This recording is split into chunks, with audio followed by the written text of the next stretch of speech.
Hello everyone, I am Chung Yi.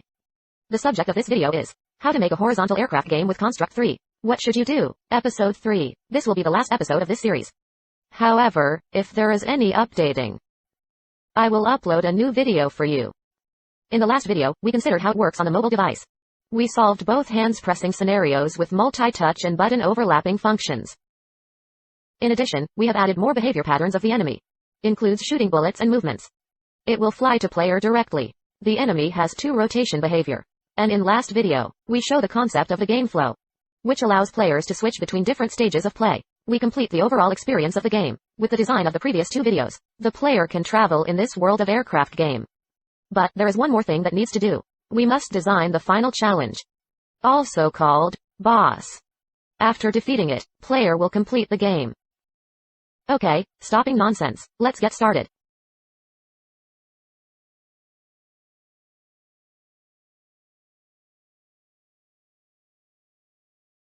So, are we going to start fighting the boss now?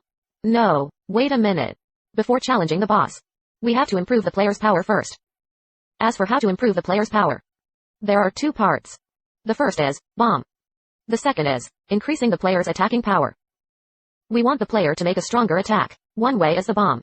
Bombing behavior is to produce a large explosion range, continuous making damage in this area, then destroy the passing enemies. It also protects the player. So we started to design the bomb. Here we designed 2 components. One is the cannonball. The other is the blast range after the explosion. The cannonball itself does not cause damage, but when it explodes, it creates an explosion range. This is the one that real damage to the enemy aircraft. It will move forward after projectiled. This behavior can be achieved with bullet. And after the cannonball appear, it will eliminate itself after 1 second. On the other hand, it dynamically generates an explosive range element. This function can be achieved with the following code.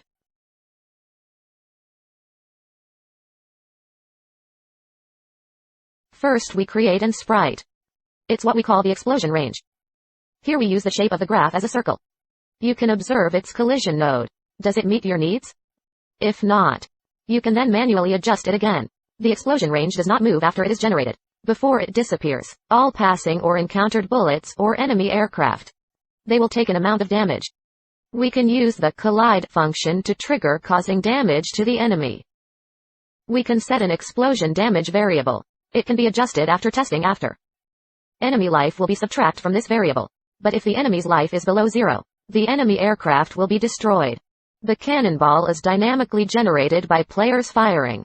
We can shoot the bombs with these scripts to achieve this requirement. Okay, so let's take a look at this demo.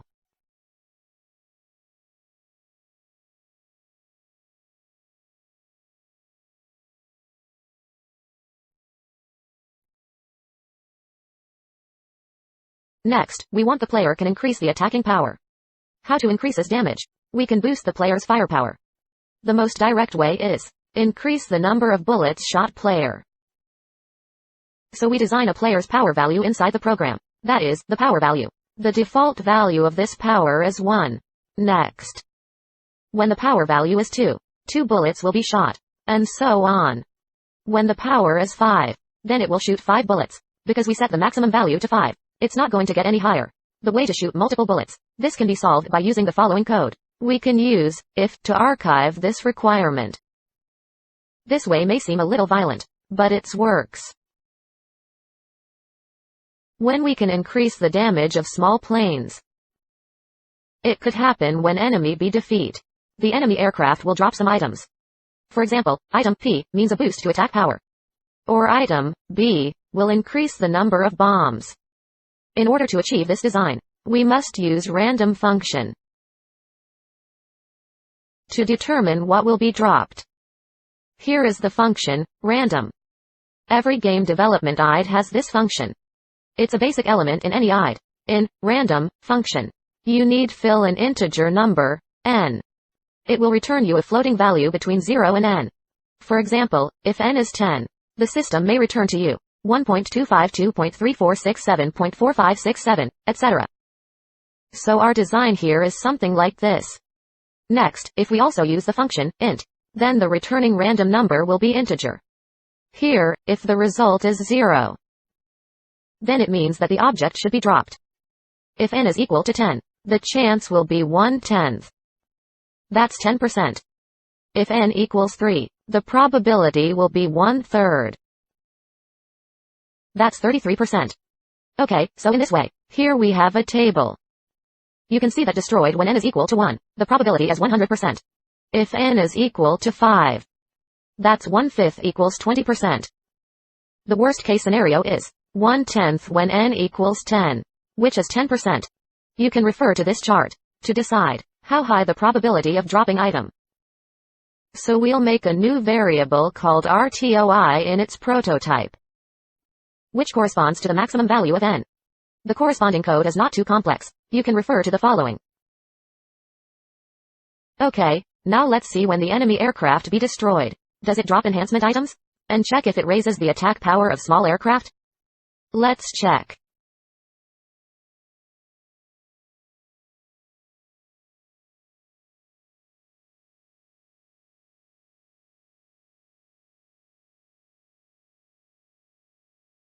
Okay, next is the boss. Finally, the last design session of the series. The boss. The boss is the final enemy of the level. After the player has defeated the boss, the player will be finished this game. Then entering the "you win" scene. Of course, it can't be the same as the normal enemy aircraft. And the attack pattern can't be that simple. Of course, the life value can't be that fragile. How to implement it? We should design some special attributes for this boss. First of all, we allow the boss to move periodically. It will move fixedly up and down. This design is easy to achieve. We can add sign behavior and adjust its movement to vertical, which means up and down. Then wave is set to sign. And period here, we set it to 4. What does this number stand for? It represents that how many seconds does the completion of a cycle of movement. That is to say, the total time that the boss complete a up and down action will take is 4 seconds. Okay, let's demo the movement of the boss here. Next, the life of the boss could never be so crisp and weaken. Just like potato chips. So we set his life value to 100. This is 100 times stronger than the normal enemy. It can provide the player with not too long and not too short happy time. The boss will lose 1 HP point when bullets collided it. When the boss's life value is less than 0, or it is even lower than 0, the player will succeed in the challenge. Then the scene will move to the "you win" stage. Okay, let's test it. After hitting down the boss, it will switch to the next scene, "you win."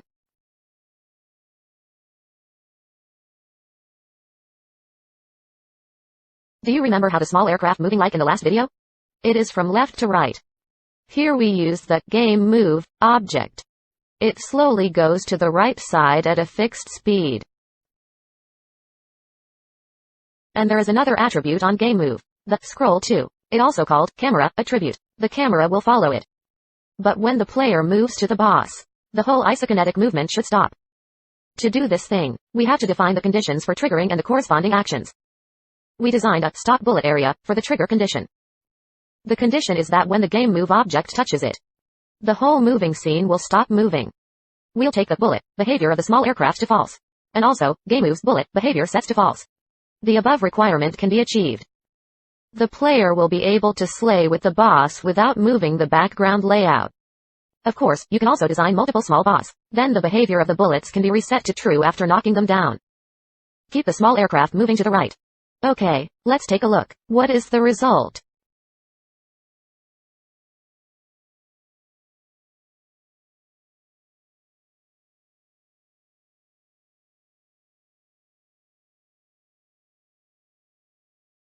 What's different between a powerful boss and a normal enemy? It having more HP. What else? I think the answer is that it can launch different ways of attacking.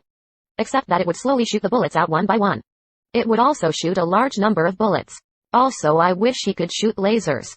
Pew, a fast and deadly sound. A greater sense of pressure on the player. Increase the challenge level of the game.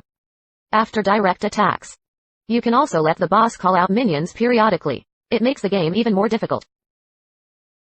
I think it just will make me angry. Okay, all of the above. Overall, there are 4 kinds of attacking modes. So we can imagine the boss will have 4 stages. Each stage will have a small duration.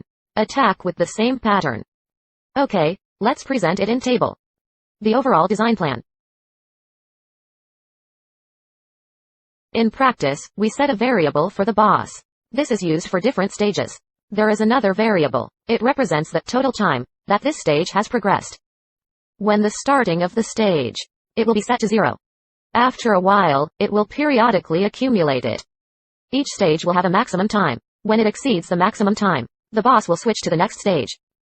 In addition, each stage has its setting animation.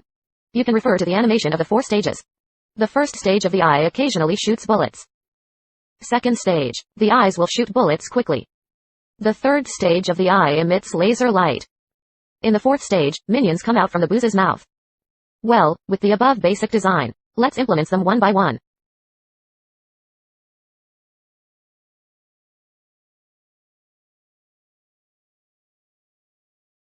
Here you can see, the 4 stages have been designed by these codes.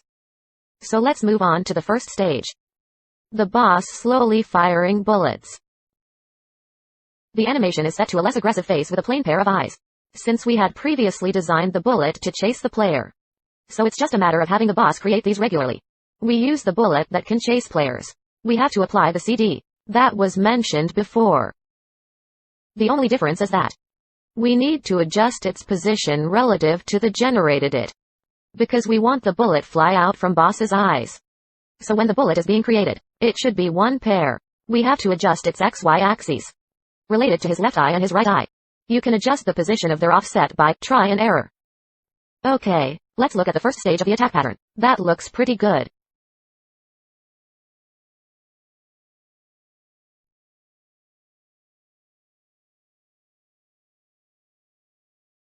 And then the second attack mode. The second attack mode, it only needs a little change from the first attack mode. We will change the animation of the boss. This makes the boss's eyes look more aggressive. It's just adjusting the spinning eyes. That looks like it can shoot faster. But in the attack part, it actually is like the second attack mode. Not much has changed, mainly just adjusting its firing CD time. In the original first attack mode, CD time is 0.5 seconds, but in attack mode 2, its CD time is adjusted to 0.3 seconds. That is, increasing the speed of the boss firing. Let's take a look at this changing. The demo of the execution of attack mode 2.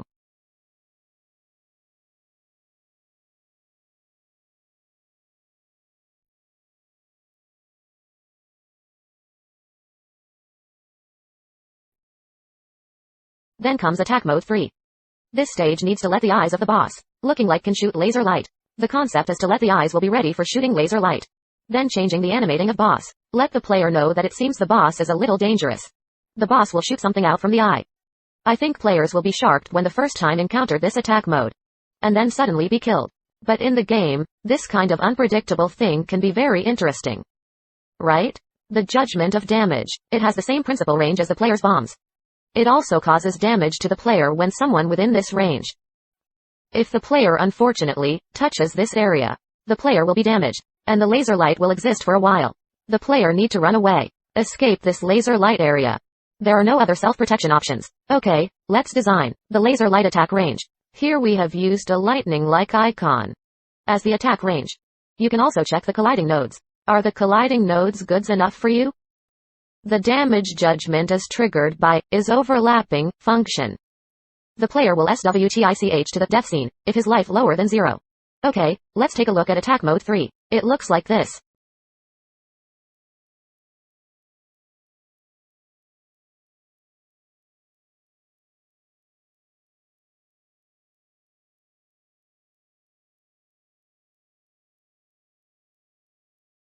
The fourth mode allows calling minions.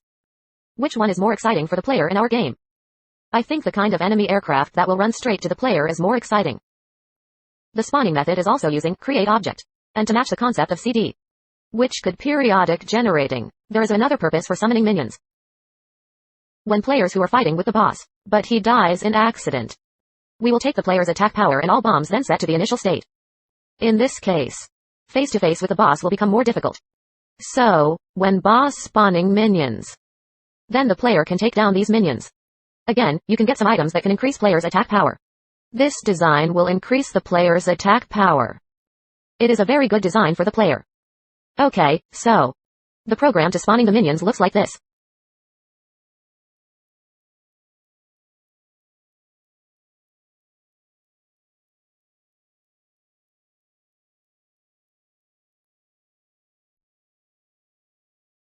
Okay, we're finally done with the series. All the instructions for this version. Perhaps there is not so detailed description in this video.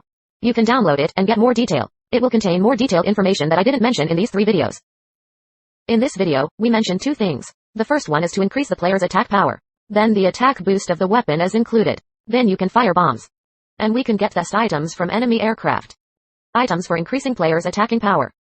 The second part is the boss. We learned to stop the moving camera of the scene, and increase the amount of HP in the boss. It's not as spammy as the usual enemy aircraft. And then we designed 4 attack modes.